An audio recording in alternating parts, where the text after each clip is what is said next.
Selamat berjumpa kembali di Arketipum 18. Kali ini kita membahas mengenai proposal skripsi yang saya mulai dari bab 1 pendahuluan. Ini kadang ketika file dikirimkan ke orang lain jadinya seperti ini, jadi agak kocar-kacir. Nah, ini perlu diperhatikan nanti ketika mengirimkan file agar tata letaknya tidak berubah-ubah. Tapi kadang juga laptop yang di sini aman, yang di sana akhirnya juga berubah juga ada. Ini tolong nanti diamankan ketika mengirimkan tugas, jadi tidak acak-acakan. Di sini sama dengan kesalahan dari video sebelumnya, belum menuliskan kata masalah. Nah, ini harus ada masalahnya. Jadi masalahnya apa?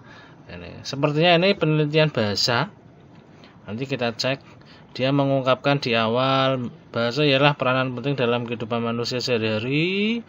Kemudian ada teorinya Yule. Ini sudah benar.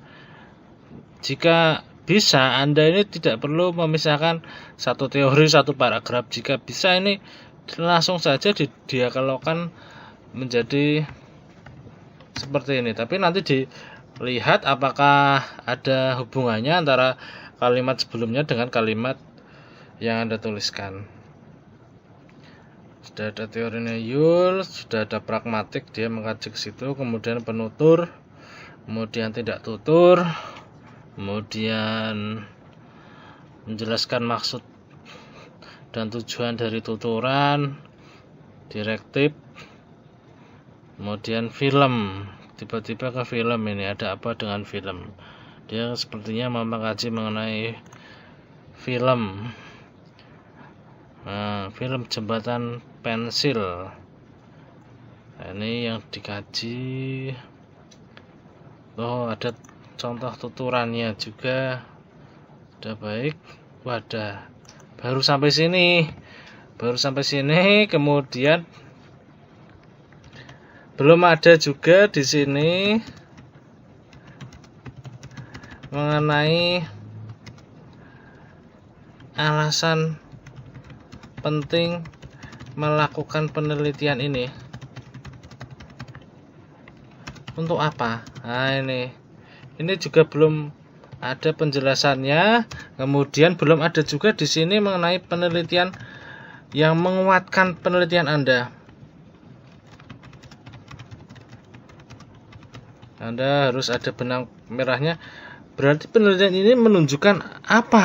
Dibuktikan dengan apa? Oleh penelitian siapa bahwa penelitian mengenai misalkan tidak tutur direktif dalam film ternyata memang. Nah, ini berarti sudah ada komunikasi antara pemikiran Anda dengan bukti secara ilmiah ditunjukkan dengan penelitian sebelumnya. Kemudian harus ada teori.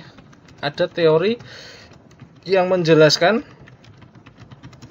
pentingnya menganalisis film. Nah, ini Anda sudah menjelaskan tadi film, tapi film seperti apa yang memang di situ memiliki nilai-nilai, kemudian penting untuk dianalisis, dan ada buktinya bahwa bentuk tidak tuturnya seperti ini. Nah, ini menarik dan penting untuk dikaji. Ya, ini di latar belakang masalah masih belum ada tadi. Silahkan nanti dilengkapi sehingga Anda akan semakin kuat untuk melakukan penelitian. Ini lagi-lagi masih acak-acakan. Silahkan nanti diperbaiki rumusan masalahnya. Bagaimana bentuk tindak tutur direktif pada film Jembatan Pensil?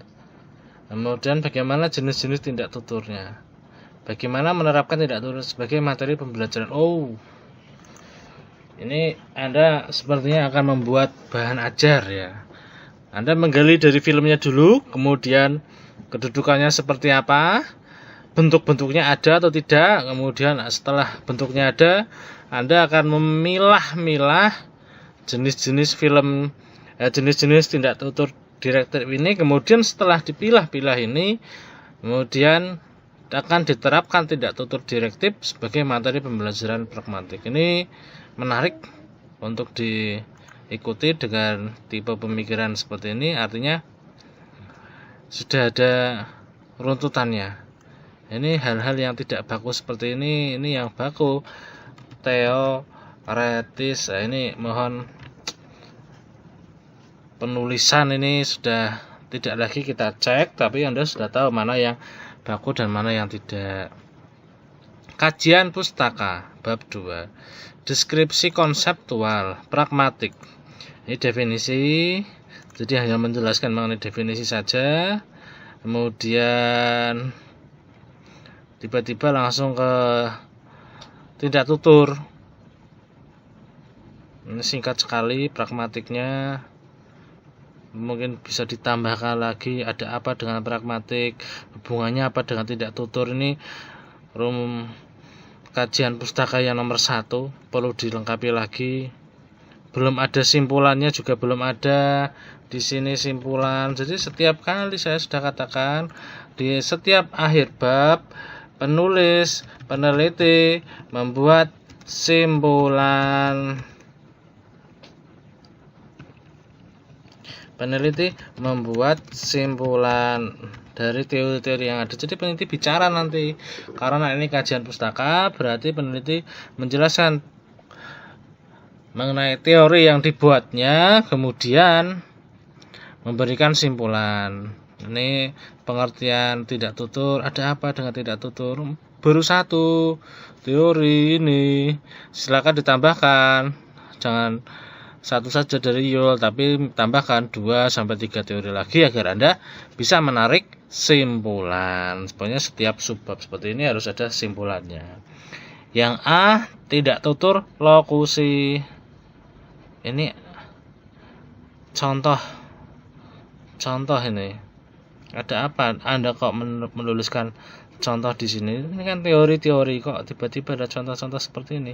Untuk apa Anda menuliskan di sini? Nah, ini perlu dipertimbangkan karena di sini isinya teori. Jika Anda mau memberikan contoh itu harus ada hubungannya. Kenapa? Nah, ini belum ada simpulannya juga. Bentuk tidak tutur direktif, tidak tuturan langsung dan tidak langsung. Ini contoh lagi. Di sini kan teori, seharusnya ini macam-macam teori, baru kalau memberikan contoh nanti. Ini isinya teori-teori bukan contoh. Jenis tidak tutur direktif lagi dari Yul Ibrahim. Ini tambahkanlah referensi yang lain. Jangan Anda monoton dengan satu buku terus-menerus. Jadi Anda nanti akan bisa menggali informasi dan Anda akan mantap bahwa jenis tidak tutur ternyata yang digunakan dalam penelitian ini. Nah, ini masuk ke permintaan. Ini tiba-tiba ada contoh lagi. Di sini kan teori. Nah, ini teori-teori. Nah, ini pertanyaan. Ini juga seharusnya teori perintah. Nah, ini teori, ini masih kurang pas kalau ya bagian-bagian ini dari Anda. Nah, ini silahkan nanti diperbaiki masukan dari saya. Jadi Anda tahu nanti bahwa ada yang kurang tepat dari sini. Teori-teori ini ada yang pas, ada yang kurang pas. Nah, ini. Oke. Dan kita lanjutkan lagi bahwa penelitian ini Anda masih di bab 2. Jadi seperti yang saya katakan di awal bahwa bab 2 itu kajian pustaka, kemudian kerangka berpikir, itu ada di situ semua. Harapan saya Anda semakin lengkap nantinya. Film Jembatan Pensiun. Sebelum Anda masuk ke film Jembatan Pensiun kan Anda benar ini menuliskan film. Jadi film dulu, setelah film itu nanti ada ciri-ciri film, bentuk film. Nah, film Jembatan Pensil ini termasuk film jenis apa? Baru Anda masuk ke film Jembatan Pensil itu. Nah, ini perlu Anda jelaskan dulu posisinya Anda ada di mana. Ini Anda masuk ke materi pembelajaran pragmatik. Materi itu apa? Pembelajaran pragmatik yang selama ini ada itu Anda mau menyasarnya di mana? Di kelas berapa? Ini perlu lebih spesifik agar Anda nanti bisa mengetahui posisi materinya Anda mau diterapkan di mana. Anda harus bisa menggali. Karena Anda di sini selain menganalisis dari filmnya itu, menemukan bentuk, kemudian jenisnya, Anda akan membuat materi yang tepat untuk materi pembelajaran pragmatik. Ya, ini tempatnya di mana untuk mengajarkan ini ya?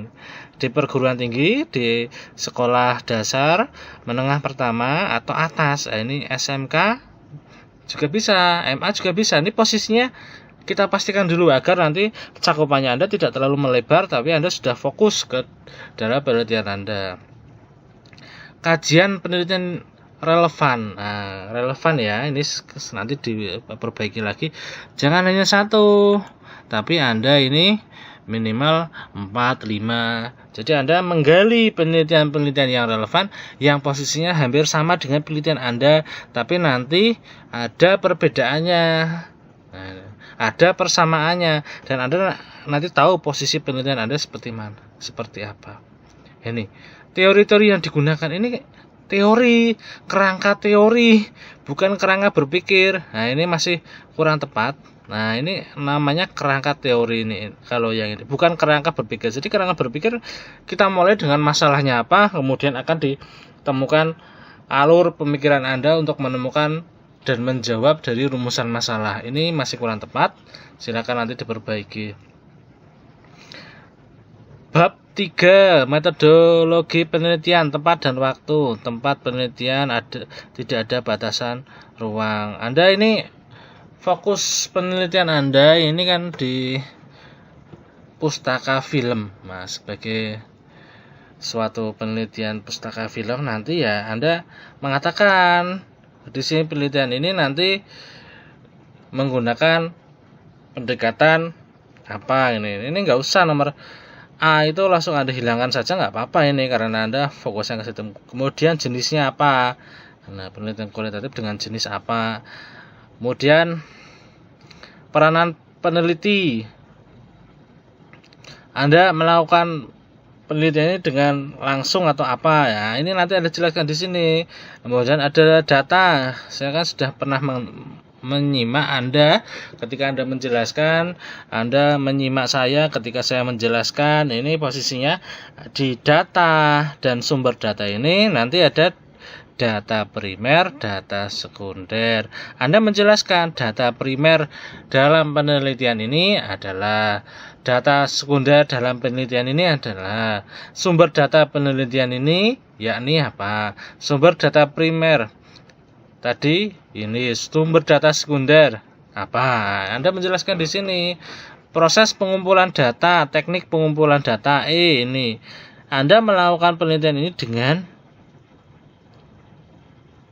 Anda ini akan menggunakan teknik penulisan apa, karena Anda pustaka ini ya. Apakah simak catat atau Anda menggunakan observasi atau Anda melakukan dokumentasi? Ini apa ini tekniknya? Anda akan menggali bentuk-bentuk. Anda akan mencari jenis. Nah, ini dari film Jembatan Pensil tadi. Caranya bagaimana? Ini silakan nanti Anda baca bukunya Sudaryanto untuk menemukan teknik yang tepat untuk Anda ini apa.